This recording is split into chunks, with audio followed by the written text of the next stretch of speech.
It's your smell. What the bird is barbecuing.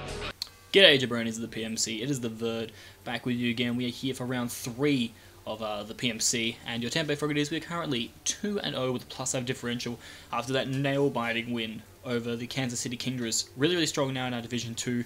CJ is currently 1-1, Kingdra is 0-2, and our next opponent V is the last person who, he's the last person in our division that I haven't talked about yet, who's currently 2-0. We have 2 more divisional matches coming up, so this one and then next week against CJ, and this one is really important though, because obviously whoever wins this is going to be a game clear of everybody else in the division, and that's really big. So hopefully we can get across the line, but as you can see on the screen there, V has a terrifying team. Just the fact that he has Weavile, Landorus Incarnate, and Entei on the same team is very deterring, but I think I brought a team that can definitely surprise him. I'm definitely keen to see what it can do against this team, because I feel like I've got a really solid matchup against him, but you know, time's going to tell.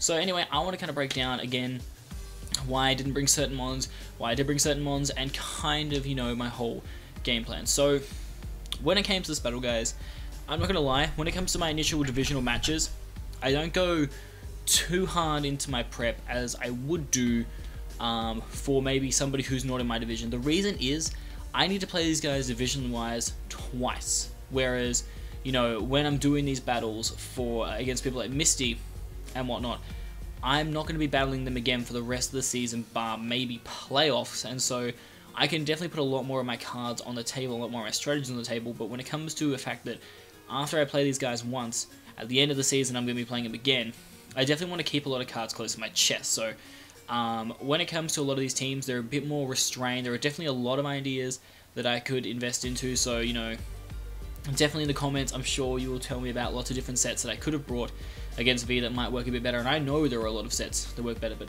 I'm going with this team for a lot of reasons. The main reason is because I see this team matching up really nicely against him, and this is really more of a scout battle for me. I feel confident that I can get through these first few divisional battles. Like, I've already got through the one against Kingdra. I feel like I'll do okay against the one against CJ and V as well. And if I can pick up wins in all these ones where I'm going a little bit more reserved with my teams, the next time that I play these guys, I'm definitely going to be doing a lot more solid and getting a better result. And that's definitely the end game for me. That's something I really want to be able to do. So let's kind of go through what I've brought and why. So as you can see, I got 6 Pokemon there.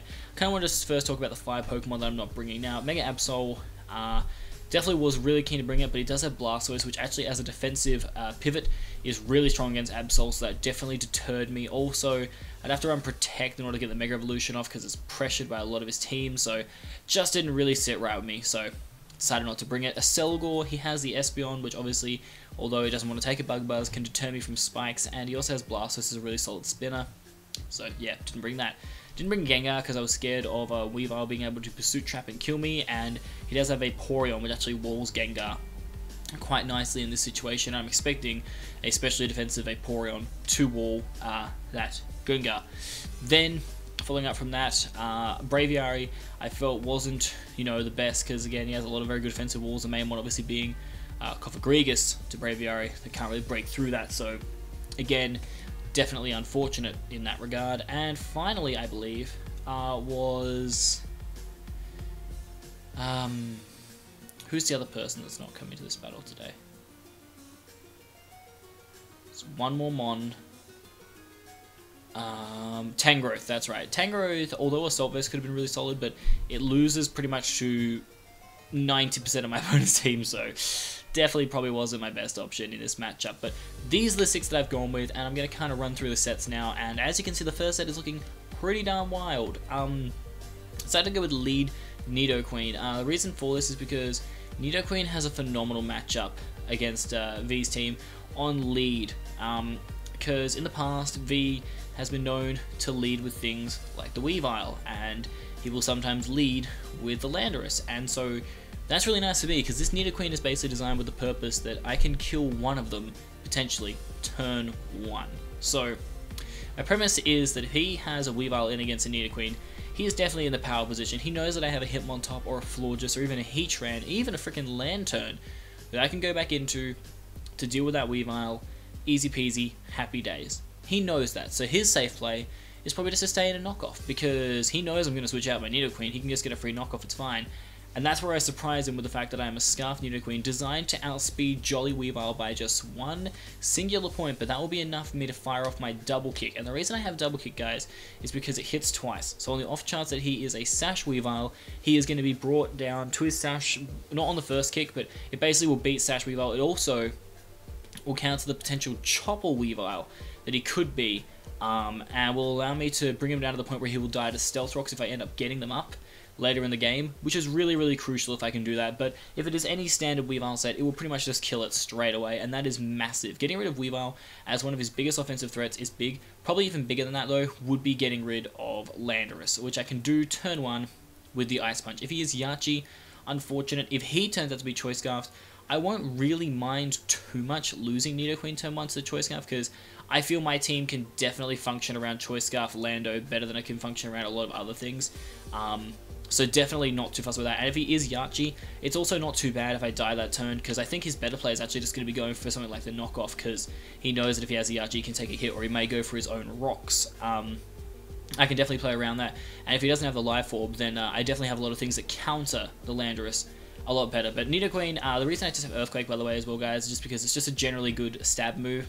I figured I want to have one on there, but Toxic Spikes is also there because his only form of hazard removal is Blastoise. So if I get a layer of T-Spikes up while the Espeon isn't around, it means that Blastoise is automatically going to get poisoned trying to get rid of the hazards. So that's really important, because his only way of healing the Blastoise is going to be with his Vaporeon, which, as you can see, a lot of my team can pressure quite nicely. So very, very happy with this Nidoqueen. Hoping that first turn play pays off with the Weavile or the Landorus. I feel like it will. I feel like he won't expect it, and I just think it'll be a really good option. Next up, because there is a Weavile, we require a solid Weavile check, and that is exactly what Booker T can do. Booker T, obviously with the Intimidate, is going to be able to shut down Weavile pretty nicely. It can take the knockoff thanks to the Rocky Helmet. Rocky Helmet's also going to break a potential Sash on Weavile, which opens the door for Mark Punch to be able to kill it. I don't think he'd stay in though, and that's why I'm packing the Toxic. It basically shuts down things like Pythagoras, the one switching against me. Obviously, I can't really touch Wheezing, which is unfortunate, but I do have the rest, so I can kind of still let it move if I want to. But as you can see on my team, I have a few really solid Wheezing switch-ins, so that's not really too big of a deal to me. If Wheezing wants to come in against me or not, it's not too bad.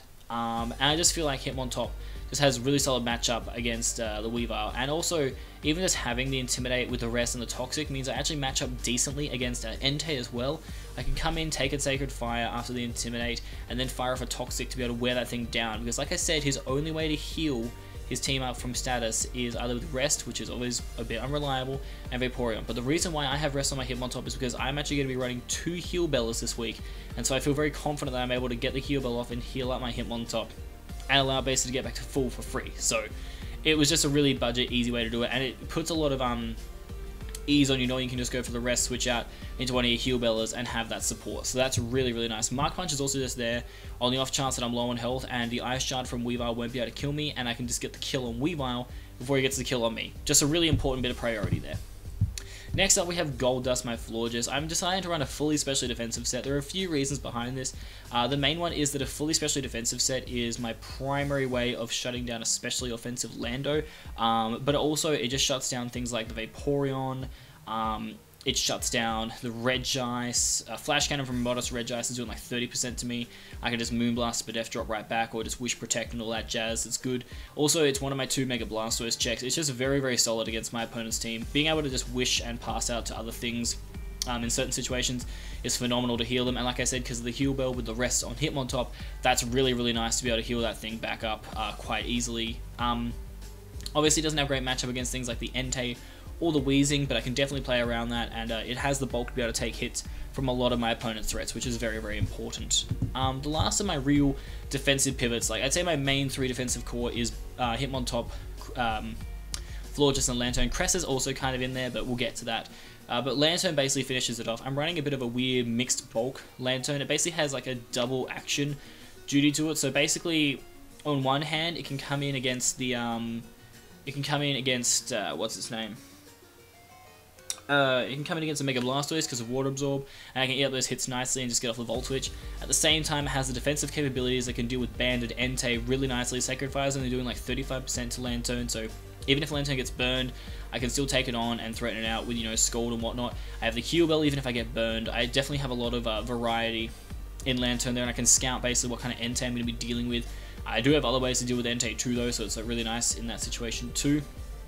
Toxic again is a phenomenal thing because it's going to shut down things like the Vaporeon, and I can 1v1 Vaporeon obviously with Lantern, since I'm also packing Heal Bell. I can Volt Switch out pretty safely. His only switch into Volt Switch is going to be that Landorus, which I don't feel like he's going to bring in straight away, and even if he does, I have switch-ins if he goes for the ground type move, so definitely feeling Lantern is another really solid Pokemon for my team, and should be doing a lot of work for my team, and we'll have to wait and see though. So then I've got a pretty funny set. It looks a bit funny on paper, but in reality it's actually a very, very strong set for my team, which is a Sunny Day Magma Storm Heatran. The reason why this set is really good is because what I can do with this is effectively destroy the Mega Blastoise before it becomes a huge issue to my team, and definitely gives me a lot of opportunities to put in a fair bit of work. Now the Sunny Day isn't necessarily needed on Heatran. What it really allows me to do is actually just 1v1 the Vaporeon, which is the most important part. I probably won't use it against the Blastoise. My main aim against the Blastoise is going to be to go for the Magma Storm to trap it, and then double out to my Florges to get a lot of momentum that way, as it will be trapped by the Magma Storm for that turn. But as I said, the Solar Beam and all that jazz is going to be when the Vaporeon is in, so I can get up the Sunny Day, then potentially get up my Rocks, which obviously the Magma Storm is really nice for because I can pressure the Blastoise. Now the reason I have the Air Balloon is because with an Air Balloon, I actually have Heatran as a very good pseudo check to the Entei, because Entei's best moves in this matchup are probably going to be Sacred Fire, Bulldoze, and Extreme Speed. Now Extreme Speed could break my balloon, but while I have my balloon intact, if he has abandoned Entei with Sacred Fire and Bulldoze as his main attacking moves against my team, Heatran not only gets a Flash Fire boost from the Sacred Fire, but Bulldoze won't affect me due to the Air Balloon. So as long as I can keep that intact, that's really, really nice for Heatran. And if he gets me the Flash Fire boost, then I can go straight for a Magma Storm on something that's going to be doing an incredible amount of damage. It's definitely just a really good scout too that I can go around with against certain things. And being able to Magma Storm trap stuff is going to be really, really important for my team too. I'm running just enough speed on this Heatran to be able to outspeed a modest Mega Blastoise. To be able to ensure that if I really need to at that point in time, I can just Magma Storm trap it. Or if I have already Magma Storm trapped it, then I can go for the potential Sunny Day and then Solar Beam. Sunny Day is really nice because I don't think he's going to run Aura Sphere in this matchup. If you think about his Blastoise set, he's probably going to need the Rapid Spin, being his only Rapid Spinner. He's going to need the Water type attack, obviously, because it just makes sense for him to have Stab. Then he's going to need to probably run Dark Pulse and Flash Cannon. Dark Pulse because it's his best way of beating Cresselia, and Flash Cannon because that's his best way of beating Florges. And he might not even run Dark Pulse. He may decide to go with a Hidden Power Grass for the Lantern potentially. So definitely feel like he won't be running the Aura Sphere. It doesn't really make sense for me running the Aura Sphere. He also might need Ice Beam too because of the Tangrowth. So I feel like Lantern plus Heatran are very, very good checks to this, and I can also use Lantern to scout exactly what moves the Blastoise has, so that Heatran late game can go for that Sunny Day play, trap it, and be able to kill it, because Mega Blastoise going down is massive. Vaporeon going down is even bigger though, because of the amount of Toxic Mons that I have on my team. I can easily then wear down my opponent's team very, very nicely, and I'm hoping Heatran can definitely put in the work for me this week. I feel this set is really strong. I just gotta make sure I can hit my Magma Storms. That's gonna be the big one. But the win con kind of in the back is my main win con. It's a bit of a funny one. It's basically able to beat my opponent's entire team if I can get rid of the Vaporeon as well as the Weavile. They're probably the two big things deterring this Cresselia from just winning the entire game. It is a really cool crest set. I really like this set. It's mono attacking Rest Talk, and it basically has enough bulk so that it's equal on its defense and special defense. The reason I did that is because it is my primary check to Landorus. Florges can take on special attacking Landorus, but this deals with physical offensive Landorus as well as specially offensive Landorus. It is my main scout pivot check to look around at it, see what it's going to do. This can also come in against things like the Wheezing and whatnot and deal with them quite nicely. And basically, the thing is, once Weavile goes down, I can start to Carmine up on things. If the Vaporeon doesn't have Roar, I can set up in that thing's face. Then the only thing that's really threatening me is potential Sacred Fire and whatnot from Entei. But again, you got to remember, Entei only has 8 of those Sacred Fires to really threaten my Cresselia with, so because I have things like the Lantern and the Heatran to play around with, I don't worry too much about the Entei, and this is a very, very good late game win con in the back. It pairs very nicely with the rest of the defensive core that I have, so I can come in on pretty much everything my opponent has. It is a very, very bulky offensive team, I am fully aware, but if I can neutralize a lot of the threats that I was talking about earlier, then Cresselia pretty much just comes in and cleans up the game. I have Rocky Helmet initially for the off chance it is a Life Orb Landorus, because it'll be taking the Rocky Helmet plus the Life Orb as it hits me that first time and takes a huge chunk of damage away from it, which is really, really nice for the rest of my team too, to be able to punch holes in it, especially if, you know, he does turn out to be Yachiberry and Nidoqueen hits it early. Then if he doesn't go straight away for the knockoff and he keeps going for U-turns, he's going to weaken himself to the point where he's going to die to rocks as well, which is really important. I feel like I'm actually going to be able to get up rocks and keep them up because of the pressure that Heatran can put on the team, and like I said, if I can scout off Blastoise's moves, I can get up the rocks pretty safe. I don't think I'm going to be seeing Espeon in this matchup. I honestly feel like if he's going to bring a team that wants to beat mine, the team that makes the most sense is Weavile, Entei, Landorus, Incarnate, Mega Blastoise, Vaporeon, just because he's going to need it for his team to heal around with. And then something like maybe Cofagrigus, I feel could make a lot of sense, just because that also will prevent my Hitmontop from spinning. The other big thing about his team that's a bit of a letdown, and it's just one fault that I've noticed with his team currently, he's definitely making changes soon to fix it, but in this current matchup, his only way of setting up hazards is going to be his Landorus Incarnate, and his only way of removing hazards is his Mega Blastoise. So definitely trying to take advantage of that in the sense that I can set up my T-Spikes and my Rocks, which are going to blow through his team over time, and I feel like I can keep this team around for the long run with the amount of healing that I can do. I definitely feel like I can wear his team down to the point where I can win. I just got to make sure things go in my favor. Last time against Kingdra, a lot of things didn't go in my favor, and we still were able to claw back and get the victory, but against V, I feel like it's going to be a bit more of an uphill battle. But I definitely feel like this team has what it takes to be able to get the job done, and we're just going to have to wait and see how it actually goes. But I definitely feel this team can get the job done. I really do. I think that Nidoqueen lead matchup is really, really nice. Like I said, I feel if he leads with Weavile or he leads with Lando, being able to get huge hits on either one of them is massive, especially for my Crest. If I can take care of Lando turn 1, I have ways of dealing with the Weavile, which is great. And if I get rid of the Weavile turn 1, it means that Hitmontop can be used a little bit more sparingly, can be used as a bit more of a sack, or a switch-in perhaps to Entei's Sacred Fires or Bulldozers, like I said, meaning that Lantern and Heatran can be protected a little bit more for the late game because they are very, very important members of the team. So definitely Nidoqueen is going to be playing an important role. Also, Scarfed Earthquake against a potential Espeon lead is also really, really strong because that immediately puts Espeon at the point where it's going to be practically useless for the rest of the battle. So definitely important to get off to a good start, guys, and I think Nidoqueen can do that, and the rest of the team is going to be solid. But let me know what you guys think. Obviously, in the comments below, let me know if you like this team, if you think I could fix things up about it. I obviously know it's not ideal, but like I said, I'm holding a lot of cards very, very close to my chest. I'm not trying to reveal too much of my strategy just yet. My aim is just to go into this one with a bit of a bulkier offensive team instead of the normal see, I normally run bulky offense, but this is very, very bulky offense. This is almost like semi-stall. Really, it is technically semi-stall. And I'm hoping it can get the job done, though. I think I can wear his team down to the point. It's going to take a lot of time. It may go to timer because I'm definitely going to be doing that kind of strategy, because at this point right now, this is just the game style that I'm going with for this team.